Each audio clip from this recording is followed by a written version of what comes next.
Hey,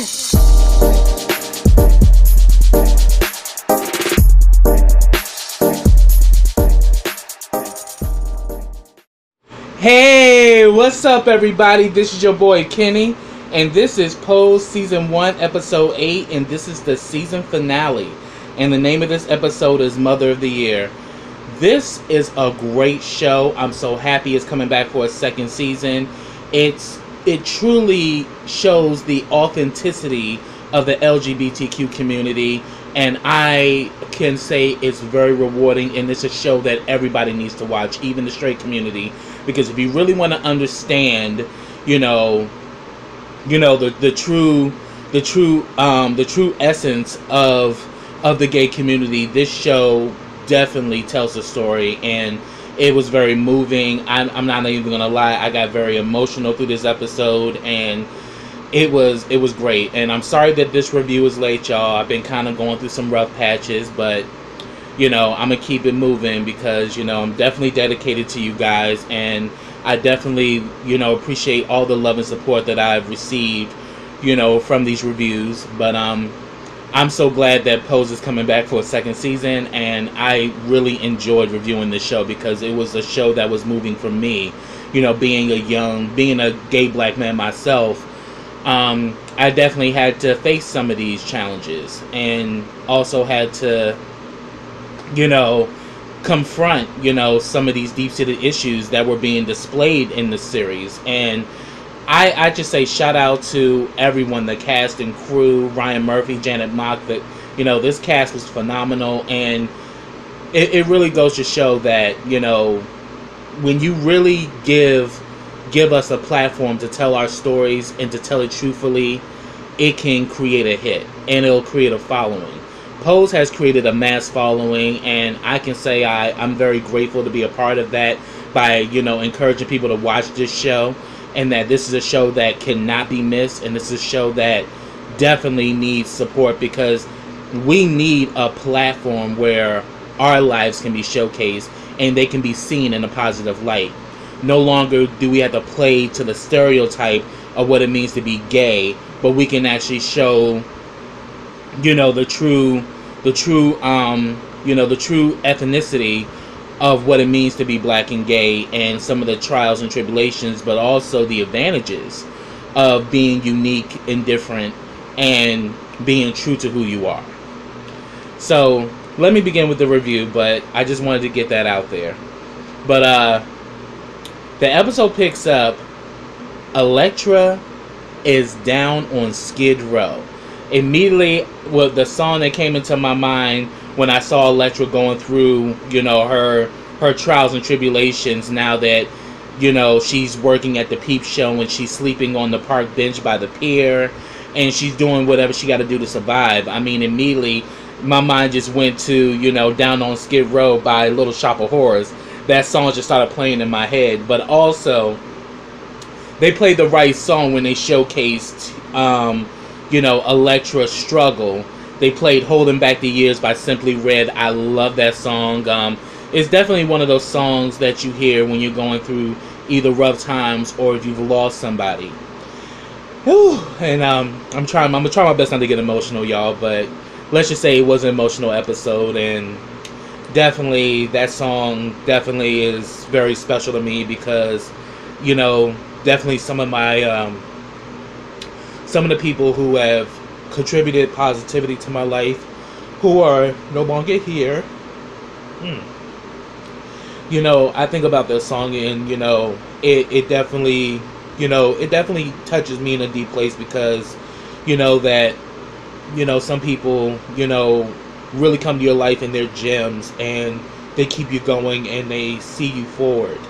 And forgive me, y'all, but that song definitely does that for me, and it really showed that Electra was really going through it, to the point she was sleeping on the park benches, she's dancing at the peep show night after night, and she feels like she just hit the bottom and she has nobody. But yet she did get a saving grace, because one day she's ready to dance and the thing comes up and there's Blanca on the other end. So Blanca literally reaches out to her mother, and she pretty much they go out to eat and have a conversation. And Blanca lets her know that, look, you can't do this anymore. I mean, you're not a spring chicken. You'll be dead within a year trying to work these streets and working at the peep show. And she was saying that, look, you need to, why didn't you open up and let people help you? And, Electra was like, look, I don't trust you. And trust gives people power over you, so I don't trust anybody. And Blanca was letting her know that, look, I'm trying to extend my services to you. I don't want you being in the house, I don't want you being out on these streets. You could come to a home. I have a home, and, I want to help you. And at first, Blanca was like, you know what, if you want to do what you want to do, go ahead. I ain't gonna force you. But then pretty much Electra began to human herself, and she was like, I never wanted to be seen as needy. And she's like, child, the last thing I see you as is needy. You in a hard time and you need someone to help you, and that's what I'm gonna do. So we see the roles reversed, whereas at first Electra saved Blanca, now Blanca is saving Electra, and it was beautiful. And it was great to see that Electra had to swallow her pride a little bit and be like, look, I need help. And there's this one person who I've literally treated like crap. She still is showing kindness and generosity to me. So that definitely touched Electra. But it was so funny when she brought Electra to the house of Evangelista, because Damon and Ricky were, before they arrived, Damon and Ricky are in the room. They're talking about auditioning for this I'll Be Sure video. And, of course, Ricky's really excited, and so is Damon. But Damon's like, he was saying that, look, I mean, it's all good, but, I be watching you, Ricky, when we at the balls. You really got some moves on you. You really like to dance, and I see you light up when you dance. So we come to find out that Ricky's into dance as well. And Ricky says, okay, because Ricky's kind of shy. So Ricky's like, all right, I'll audition if you audition. So they both decide they're going to audition to the, for the I'll Be Sure video. And they about to get it, and they started kissing and was about to get it in until all of a sudden Blanca shows up with Electra. And she gives Electra their room, and they got to sleep on the couch. And you can definitely tell at first Damon was not here for it, because he knows some of the history between, Electra and Blanca. So he felt some kind of way that Electra was there. But Miss Blanca got them together. She was like, look, we always take in lost souls. Everyone can have a home here. But while she's here, you will give her proper respect. Because in all honesty, Electra is their grandmother. So it's like having a grandma in the house. But that damn Electra did not disappoint, because Electra is over the top. She starts talking all this stuff like, oh yes, and I think this area will suffice. And then like Blanca's like, honey, this is the only area you're gonna get. And she's like, oh yes, and could you please do something with these curtains and actually get the boys to paint the room. This room is like doo-doo brown. It looks like shit, and I prefer winter lilac. And they all looking at her like, really, bitch? We just picked you up from sleeping on the damn park bench, and you got preferences on the kind of room you have? And she was like, okay, fine. I'm like, Electra, you need to have several seats, bitch. But I was so here for it, because even in her roughest moment, she's still gonna be who she is, and I respect that shit. And then we also saw another scene when, they sitting at the dinner table, Electra is being extra then, like, doesn't anybody get dressed for dinner? And what happened, and where are the linen napkins? And Damon was like, we don't have any. And in this house, we all help to set the table. So she goes to help them. She's like, oh, and the silverware is not matching. I'm like, would you stop? She was just doing the most, but I was so here for it, though. And it was cute. But I'm gonna talk about the furthermore about that dinner scene in a little bit. But then we actually see that Blanca takes Electra to this very upscale Chinese restaurant, and she pretty much because like, you know, Electra pretty much wasn't really painted, because you know every time we see Electra, you know, she's always painted for the gods. This time she was not. She looked good, but she wasn't painted, because she was like, I don't know where you're taking me. And she says that, you know, she's taking her to the Chinese restaurant. She's like, darling, I'm not hungry. She's like, girl, I'm not going out to eat. You're gonna go get a job. And immediately Electra's like, oh no, darling, I don't have enough education to get a job, and besides, you think I went through all this to wash dishes? She's like, bitch, you're not gonna be washing dishes. They're hiring a hostess, and you'll be perfect for it. And she pretty much let her know that, look, you in my house, my rules, you gotta work. So, you know what, you would rather, you know, continue to work at the peep show making coins, or you can come up in here and make dollars, you know. And they're looking for a hostess, and we see that Electra, this is a perfect job for her, because she goes to the lady, that one of the managers there, and she presents herself with class. She's like, yes, you have a fine establishment, and I think I heard that you're actually looking for a hostess. May I, you know, do you have an application for me? And she gives her an application, and I was like, and Electra gets the job.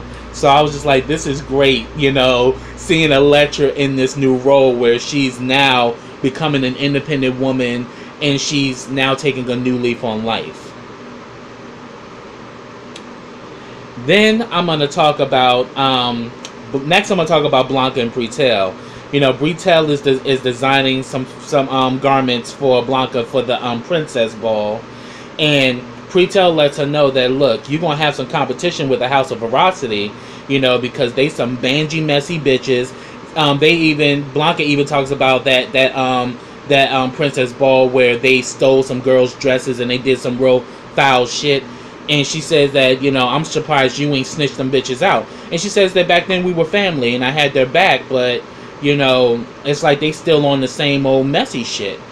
And then, like, you know, PreTell lets her know that, yeah, and these bitches are out to kill because they done recruited the bitch from the shop, which is, you know, RuPaul's Drag Race alumni, Miss Jiggly Caliente. Can I call you Jiggly? Yes. You know, and she said, so they recruited her, they recruited Florida, and they've also recruited Miss Aphrodite, you know, the fish that won a competition against Electra, you know. And like, you know, so PreTell let them know that, look, you in for a fight, because they got numbers and they got some good ones. But then Blanca lets him know that, well, you know, also, so she pretty much asked him how has he been doing. He lets him know that, you know, since Costas died, he's just been throwing himself into work, and it's just been very gray. Well, she's like, well, do I got a surprise for you? And we go back like a week ago. She's at the ball, and PreTell is, you know, doing the categories, and we see this fine-ass bartender, and he is just laughing and getting his life off PreTell. And Blanca clocks the way he's looking at him that he likes PreTell. So she pretty much, you know, he's so into PreTell that she's asking for a drink and he don't even notice her. And she's like, excuse me, hello, can I get a vodka cranberry, please? And they start talking, and she's like, you know, you're cute, what's your name? And he's like, my name is Keenan. And she's like, well, let me get your number. And he was like, well, sorry, I'm not into the ladies. She's like, boy, I am not blind, nor am I deaf. It's obvious you into my friend. And she's like, and he's like, so he's like, is he single? She's like, yeah, give me your number, I got you. And she gives him, and we see that she gives Keenan's number to PreTell, and PreTell's like, oh no, I can't. And she's like, look, you know, it's time that you get back out there and you start living. And besides, I know a hoe like you wouldn't mind some weekend trade. And he's like, that's a reformed hoe to you. And she was like, yeah, and you might want to get some nice and easy to cover them gray hairs. And she was like, oh no you didn't, bitch. It was just so cute, because they really have a great brother and sister relationship, and it's so beautiful. And then he was like, and he was like, "Daddies are in, honey," and it was really cute. And then we see that Blanca also goes to meet with Miss Helena St. Rogers, you know, and she lets her, and Helena lets her know that, you know, that that Damon's a great student and that Blanca's a great mother, and that she wanted to be the first to tell Blanca that Damon has been given a second year at the school. He's got a second year scholarship, and she lets him know how proud she is of him and her. And then, you know, once this guy, and she talks about, you know, once he excels, you know, further on in his career, he's going to be unstoppable, you know. And one thing that he's definitely going to gain from being here is self-worth. Because she says, I see a lot of parents who invest their monies into their children and yet their dance careers go nowhere. Damon is an exception. He's going to go far. And, you know, Blanca lets her know that she wants to be the one to tell him the news. So, yes. So then we also get a scene where PreTell and Keenan go out on a date. And you can just tell that the chemistry is there, and it was beautiful to see them. I mean, I'm so happy that they're showing black gay love. Pure black gay love. Two black men who can share, you know, who can share genuine, you know, love and passion and romanticism in a way that I've never seen before, you know, on mainstream television. So this was great. So they go on the date, and they so happen to go at the damn restaurant where Electra is working as a hostess. And the thing about PreTell and Electra, they old heads, so they see each other. And, you know, he know her situation and she knows his. So when they meet up with each other, you know, she's like, well, I hope you have a reservation. And he's like, mm-hmm. And then also he was like, I see that, you know, you moving up in the world. And she's like, yeah, from the looks of it, so are you. So they got an understanding. They not the best of friends, but they get each other, and I thought that was cool. So we see that him and Keenan go on their date. You know, they talk, you know, and, you know, he asks him, like, so, you know, so what are your dreams? I mean, or do you want to be a bartender forever? I mean, I'm just asking, do you have any other ambitions? And he was like, well, excuse you, Miss Uppity. You know, it was a real cute scene to go back and forth. But Keenan lets him know that he's a sculptor, but bartending is how he pays his bills. So we really see that the chemistry's there, and PreTell in this moment actually decides to tell him the truth, that he's HIV, he just lost a lover, and this is the first time that he's been out in a long time. And I told Blanca I wasn't ready, but Blanca told me I can't be in the house, you know, anymore, and I need to get out and live my life. But he was like, look, I understand. If you don't want to see me again, I'll pay for everything, and you can go on about your business. And he was like, I'm really sorry that you're going through this. What can I do to help? That just turned the waterworks on for me. I was like, oh my God, this man genuinely likes him for him. And him being HIV or having a status is not running him away. And he says that you're not the first guy that I've dated that was positive, but I'm gonna let you know, I don't put out that easy. And then they actually shared a kiss, and I was just like, wow, that is just so beautiful to show true, authentic gay black love. It was amazing, and I thought they did a great job showcasing that. And all of a sudden, while they kissing and everything, damn, Electra is reading the customers like, darling, if you do not have a reservation, you will not be seated. And by the way, this establishment does not cater to the bridge and tunnel crowd. I was rolling, and we see Keenan and PreTell getting their life from it too. Like, that damn Electra gonna be who she is no matter where the hell you put her ass. She gonna be over the top. So I thought that was cute. So then we actually get a scene between Blanca and Angel. And we see that Angel is still going through because, you know, Stan had left her, and now she's back to selling her selling her stuff on the pier. And Blanca pretty much sees that Angel is still soaking, and she's like, you want to talk about that broken heart? And she's like, I don't know what it is. It's like he got this hold over me. It's like he put like a device in me, and it's like I can't do nothing but think about him. And she also confesses to her that I'm back to working the pier again. And Blanca was like, sweetie, you got options. You do not have to go back to that anymore. And she's like, well, what options I have? She says, well, due to the fact that you're a beautiful woman, you have options. And she says, night school. I'm going to need you to go to night school and get it together because you're next in line. And in this scene, she actually, Blanca comes clean about her HIV status and lets her know that, look, you are going to be the next mother that's going to run this house. So I'm going to need you to get it together because these kids are going to depend on you. They're going to be looking up to you. And I need you to be in a better place where you can actually be there for them. And she lets her know that, look, I know you have your feelings for old boy, but I'm just letting you know right now, no white boy is going to come, no white boy from the suburbs is not going to come with a cape and rescue you. That's not what's going to happen. You got a family here, and this family is going to be here for you no matter what. And at the end of the day, you have to rise yourself up so you can be there for these children, when I'm no longer here. And of course, it's kind of an emotional moment, but I think it gave Angel the push that she needed because it comes to play later on.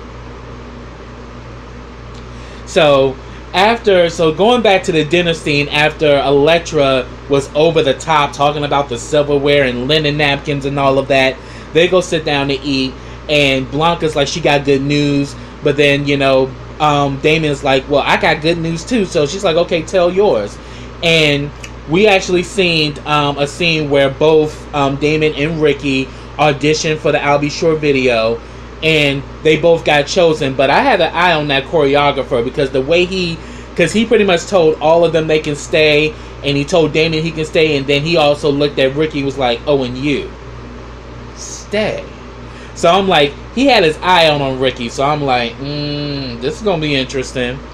So I mean, I clocked that. I could be completely off, but I kind of noticed that, oh yeah, that damn choreographer kind of noticed them. And they both got in, and they actually shared this with the table, that both Ricky and Damon, that they both were chosen to be a part of I'll Be Sure's video. And also they're going to be a part of a regional tour, where they're going to be dancing on stage, and it's going to be, regionals. And he said that we can get you tickets and all of that. And we can tell that Blanca is like, okay, you got this great opportunity, but here it is. You also got a second year, at the dance school. But at the time she didn't say anything, but then she said that, look, but she's like, well, what about school? And then she says, and Ricky, I thought I told you not to get in the way of his schooling. But then Damon was like, no, it wasn't his idea. It was my idea. I encouraged him to go audition, and I went with him, but we both got in. I mean, this is a great opportunity for all of us. And while they was talking about I'll Be Sure, that damn Electra or her hot box, she was like, oh, I love I'll Be Sure. Oh, me and Dick used to make love to him all the time. He is the Marvin Gaye of our time, darling. Ain't nothing like some I'll Be Sure, honey. Oh, and then she tells Blanca, oh, if you don't know who he is, I got his tape in my purse. And she was just such as happy as she wanted to be. And Damon and Ricky are kind of chuckling like, this old bitch. But it was real cute. So, but we can definitely tell Blanca feels some kind of way. But I loved how Blanca handles it. Because later on, when Blanca's doing dishes, Damon comes in there to help her. She lets him know, Dane, I didn't even get a chance to tell you my good news. And Damon's like, I'm sorry, I didn't mean to make it all about me. She's like, well, no, my good news is about you. Helena called me and told me that you've been approved for a second year at the dance school. And she says that, now look, I'm not going to tell you what to do because I'm not that kind of mother. But I'm going to let you know, opportunities like this, are going to come even more down the line. You know, this is a great opportunity, but at the end of the day, you're just as good as your last job. And, you know, what good is to have an opportunity if you don't have another opportunity lined up? Whereas if you actually go to school for a second year, you'll be able to hone your craft even more and further advance your technique. So therefore, when it comes down to you getting these opportunities, they will never deny you. You know, so it's like you got to become a force where you can have multiple opportunities available to you. And I thought that was very genius. But she says, whatever you decide to do, I support you. And I'm like, spoken like a true mother. You know, at the end of the day, I want you to think about this, because I want you to do what's best for you. But I really want you to realize that, you know, you have options here. And you can get this one opportunity, but you may not get another opportunity after that. Or do you want to further your skills and further your talents, whereas there'll be multiple fields of dance that you can be a part of? So I get what she was going with this, and it was genius and strategic, and I thought that was really special. So she lets him know to think about it. So then we get a scene with Stan and Peppermint Patty. Stan goes home. His damn daughter Amanda is writing on the walls because she's lashing out.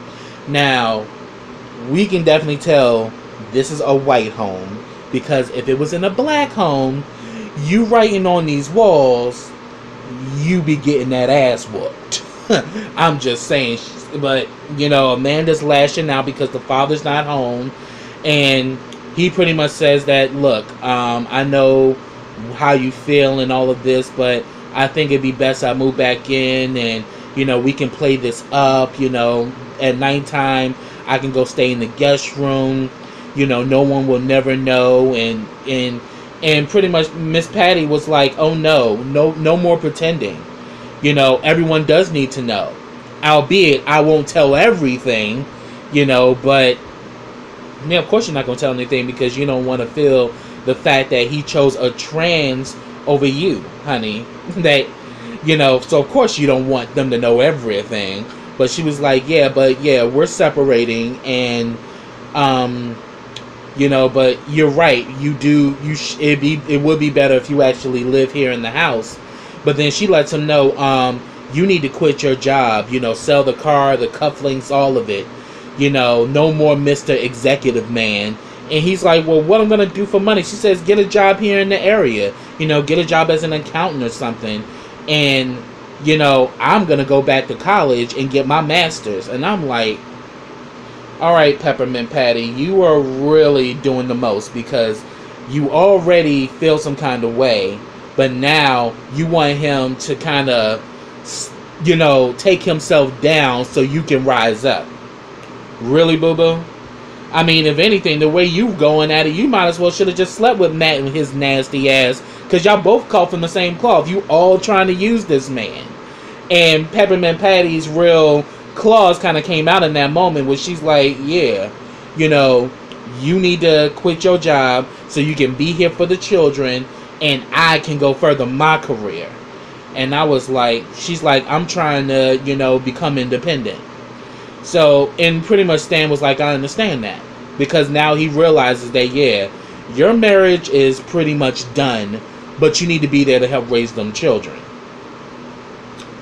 So then, we are now at the Princess Ball. The category is linen and silk. And, you know, they are definitely working that, they're pretty much working that category. While that's going on, you know, the House of Evangelista is like, they're talking about the House of Veracity, like, how we going to compete with them? They got way more people and all that. But Blanca lets them know that, yeah, they may have more people in numbers, but we are a house of love, and love always wins at the end of the day. So don't worry about them. And I was like, yes. And then we see that the House of Veracity shows up. Damn, Lulu and Candy. And these two bitches disgusted the fuck out of me, because since they became house mothers, they have become nasty, disrespectful, rude, condescending, and arrogant as all hell. Like, they literally, the two of them were like Electra times 50. You know, they were just ridiculous. They come up in there and they start, you know, shading the house of Evangelista, saying, won't you take your broke, tired asses home and save yourself the embarrassment?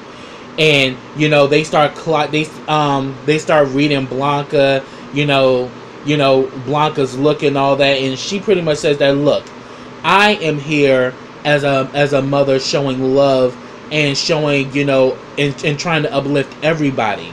So with due to the fact that I'm standing where I am, I'm not even gonna shade you.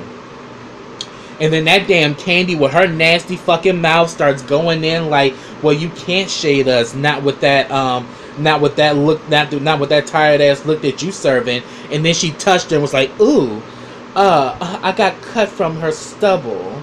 You like really, bitch, you think you can compete with us? And you know, you in that tired ass makeup and that tired ass wig, and you know, thinking that you can actually be a mother when you obviously serving man face. If you want to be a mother, you need to go get an operation first, and you know, and become a woman before you even think about being a mother.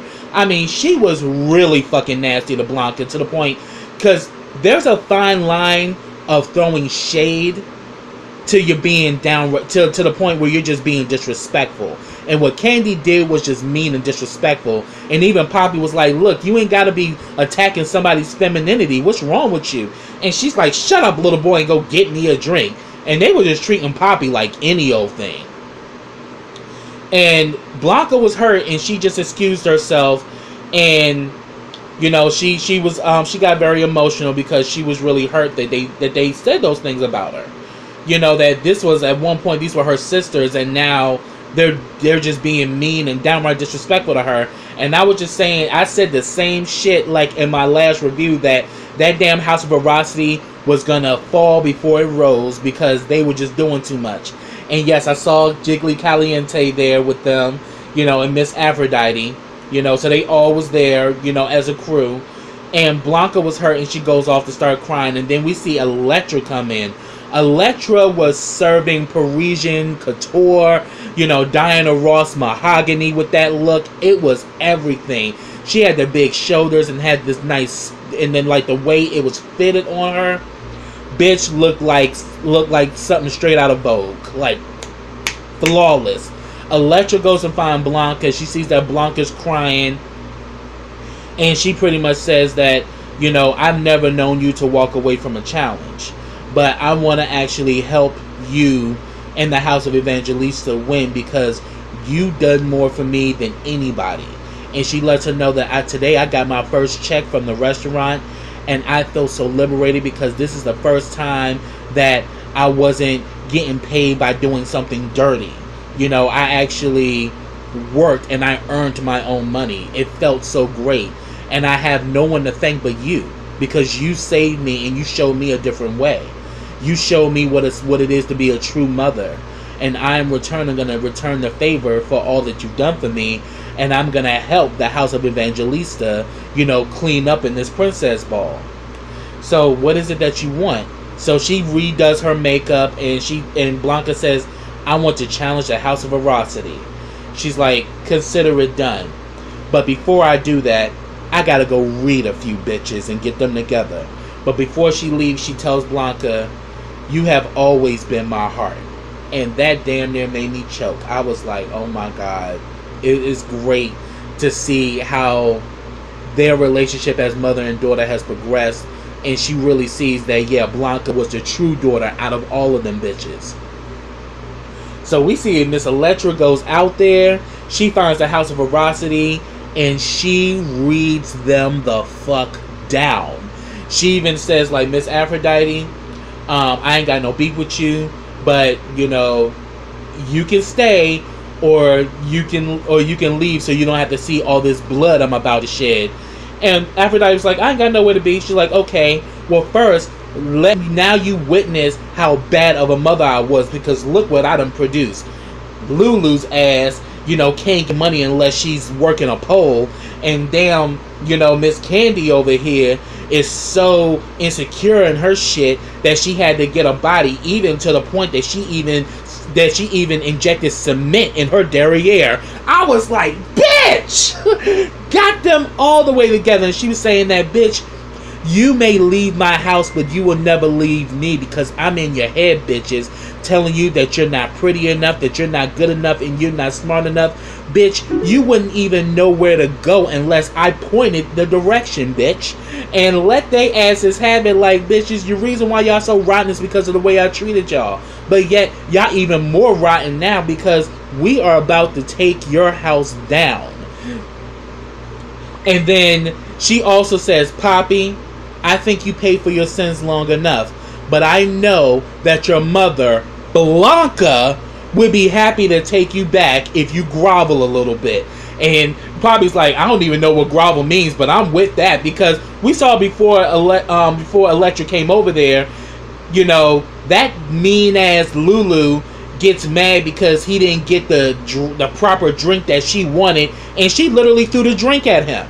And I'm like, yo. And you know, Poppy was like, yo, why you gotta be all acting like that? There's people around. Like, whatever happened to the whole idea that you catch more flies with honey? And she was like, and then, like, of course, you know, the two of them are like a little tag team. They both co-mothers. So Candy came in there talking her shit. Oh, no. You don't need to be saying nothing. You need to be getting your shit together and doing what the fuck you supposed to do. You know, just talking big shit to him. But, yeah, once Electra came, not only did she take back Poppy, but also those the two house boys from the House of Abundance who were Vogers. She let them know that this is your last chance. Either you can join a winning team, or you can go down with the sinking ship. Them two boys left, and they went right along with Electra, and they kind of even snapped. It was like, bye. So we see that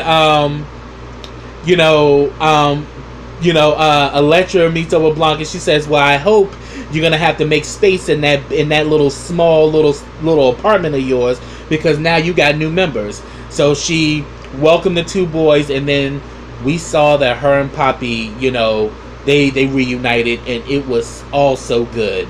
You know, literally, just like the song, reunited, and it feels so good. And like, you know, Poppy was like, you got room for one more? And she says, yes, in my house and in my heart. And we see that Poppy cries and he hugs his mother, and I'm like, yes. And then we see that Ricky hugs him too. So they've forgiven each other, and it's like, yes, they're back home, and they're even bigger now. So, you know, Electra lets Blanca know it's time. Blanca goes to tell PreTell that they're going to challenge the House of Veracity.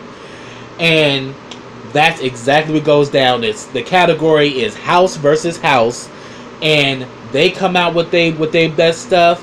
But then we see that, oh yes, the House of Evangelista did not come to disappoint, because they were killing it. You know, they was playing Love Hangover by Diana Ross. They going out serving everything. You got Ricky serving body. You got, you know, Damon serving dance. And he's like, oh, yeah, straight from the dance school to the ballroom, honey. You know, the dance room to the ballroom, serving it up. Then we see that, oh, my God, Angel looks so beautiful in this, like, white, you know, feather dress. And she had these blue heels on. Bitch was killing it. We see that, you know, Blanca had this beautiful gown that PreTell had made for her, and she's serving it too. And, you know, they really just giving it. You know, each house is serving their best, and, you know, it starts going impose, impose, impose, impose, impose. I was like, yes. And, you know, they get the scores. The House of Veracity gets 10s, but they get a 9. And the House of Evangelista gets 10s across the board, and they are killing it because they have other categories, you know, because it's a house versus house, so therefore they compete in every single category there is. So, and the House of Evangelista is cleaning up and everything. And while in the hallway, Damon has a conversation with Blanca, and he lets her know that Ricky is gonna go on the Albie short tour. Ricky's gonna be going on the Albie short tour. What's wrong with me, Jesus? Ooh, forgive me, y'all. He tells Blanca that Ricky is going to go on the Albie short tour alone, and he's deciding to go back to school with Miss Helena and take up his second year. And he says that I think our relationship is strong, that we can be away, from each other for a couple of months. I'm like, I don't know, baby, because we know how Ricky was before he met you. He was the kind of hit it and quit it type, and he was in charge of the girls down at the pier. So we don't know. And then we kind of saw how that choreographer had his eye out on him. We don't know. It's definitely going to be some temptation there, but the question is, will their relationship survive? But personally, I think if their relationship doesn't survive, I think they still will be great friends because of this bond that they have, and due to the fact that, he was the one that kind of rescued Ricky from obscurity. So it's going to be interesting to see what's going to happen in season 2 with them, because I think, that Ricky going to be on tour. Oh yeah, and due to the fact that Pretty Ricky is what they call him. Yeah, Ricky going to be getting some boys throwing stuff at him, so we're going to see what's going to happen there. Oh, and then it gets even crazier in the ballroom scene, because they go to the voguing. They also had the category Diva of the Year. Of course, Miss Electra won that. Beat out Aphrodite and all that. So Candy is seeing the fact that they are getting chopped in every single category, and House of Evangelista keeps taking the grand prize. So this bitch, Candy, is like, oh, I am not leaving here without a grand prize trophy. So the next category is voguing. Tell me why that damn Miss Candy with her stiff ass tries to go out there and vogue and shit. Damn, PreTell stopped the music and she's like, Now, Miss Candy. Now, I know we've had some run-ins with the past. I read you for not having a body, but then you went out there and you spent your money and bought yourself a body. But flexibility and rhythm cannot be bought, bitch. Get your ass off the floor. And then she's like, fuck you, PreTell, and, blah, blah, blah. Then the damn judges start getting into it. She's like, girl, get your ass off the floor. And she's like, I have a right to dance like everybody else. And she was like, bitch, did you grow up on the farm? Because you need to move on. I was like, oh, shit. They was killing me with these reads. And then she was like, and then the other chick was like, bitch, get your ass off the floor. And then, like, that damn Candy with that mouth was like, won't you move me, you fat fuck? Oh, Miss Thing was like, hold my purse. Oh, that damn Candy knew what was up. She ran and went into her purse and got the damn hammer. That bitch looked like she glided back, but she ran back quick. She was like, ooh, you want to do something? So therefore, she got a hammer. Old girl got her chain, and they about to actually physically brawl right there in the ball. But good thing they broke it up. But yeah, it could get bloody. The competition is fierce in the ball, and when bitches coming for each other, heads can roll. So they pretty much broke that up, and it was cool. But then we get a scene with Angel and Stan. Stan comes to the ball, and she's like, what are you doing here? And he's like, I'm here to rescue you. Soon as I know he said that damn line, I'm like, Stan, you canceled. You are fucking canceled, because here you are playing the exact same damn narrative that Blanca told Angel about. But we see that Angel now has a different sense of purpose now. And she's like, yeah, that was what I wanted at first, but what did I tell? But he's like, remember that night when we first connected? I know that what we have is real. She was like, yeah, but you also forgot something else you said that night. But she was like, yeah, but you also forgot what I said, that first night we met as well, that it's your first time, but it ain't mine. You're not my first Prince Charming. You ain't the only white man that came and wanted to give me the world. But she lets him know that, look, what we had was cool. We had pretty much and we pretty much had an imagination of what we wanted the other person to be. You had an imagination about me. I had an imagination about you. But then all that blew up when we actually got into the real world. Remember? I was like, yeah, and you left her high and dry in that damn apartment and left her shit in a fucking garbage bag. So she was like, you know what? But he lets her know that he's leaving his wife and that they could actually be something. She was like, I want something different now. I got a family. I need to be there for them. I need to be there to support them. And she says that, look, you need to go home to your wife and your kids. And, you know, what we have is not real. But at the end of the day, I do care about you. And I do have feelings for you. But I got to move on. And then we see that Blanca come in and breaks it up. And then she was like, oh. So she was like, so I see why you were hung up. And then, like, Angel was like, what you mean? She's like, he cute, girl. And I was like, yeah, because Stan is a good-looking white boy. So I was like, she clocked it. I see why you couldn't break away from him. He cute as hell, but Stan just looks so sad. But I don't think that's the end of Stan, though. Right now, I think Stan realizes he's going to have to really step his shit up if he really wants her back. So we're going to see what he's going to do, because he did say that him and Patty were separating. So we're going to see how that's going to play out.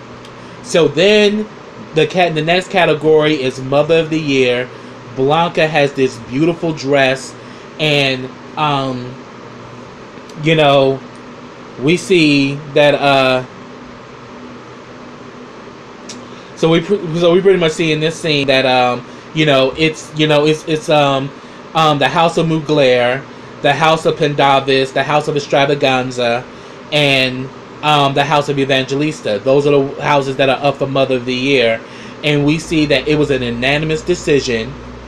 And he said that, look, being a mother is not just about, winning these trophies, but it's also about showing love and actually uplifting some of these children who have been forgotten. And I know that this woman is real deserving, because not only was she a mother that saved others, she was also a mother that saved me. So let me honor my best friend to say that the Mother of the Year is Blanca Evangelista. And the place just erupts, and we see Ricky's like, that's my mother! I was like, that was so cute. And we see that, Blanca won, and, Electra was ecstatic. She was so happy for her daughter, because, she came in and she really did deserve it. She was the Mother of the Year. I mean, she brought new talent, to the ballroom scene that would have not have been there if it wasn't for Blanca making that decision to start her own house and to create her own legacy. And it's the year of 1988, and she's the belle of the ball, and she's Mother of the Year. So she now has created a legacy that will live beyond her years. And it was a beautiful scene, and I was so here for it. Then you see them afterwards go out to eat. Miss Helena's there with them. We see Keenan's there with PreTell. Electra's there. The two boys and Poppy. Everybody's there at this big table, and now the House of Evangelista has expanded, and they're still rich with love. So I thought that this was a great way to end the season, and I cannot wait for season 2. And I'm just so here for this show. That's what I have, y'all. If I missed anything, put it down in the comments. I'd love to hear from you. But subscribe to my channel. Click that bell so you can get notifications every time I drop a video. Also, follow me on all of my social platforms. I have them listed in the description box. Also, like this video, comment on this video, and share this video. And I will be back with the season 2 premiere of Pose. I can't wait, y'all. So until next time, everybody, take care.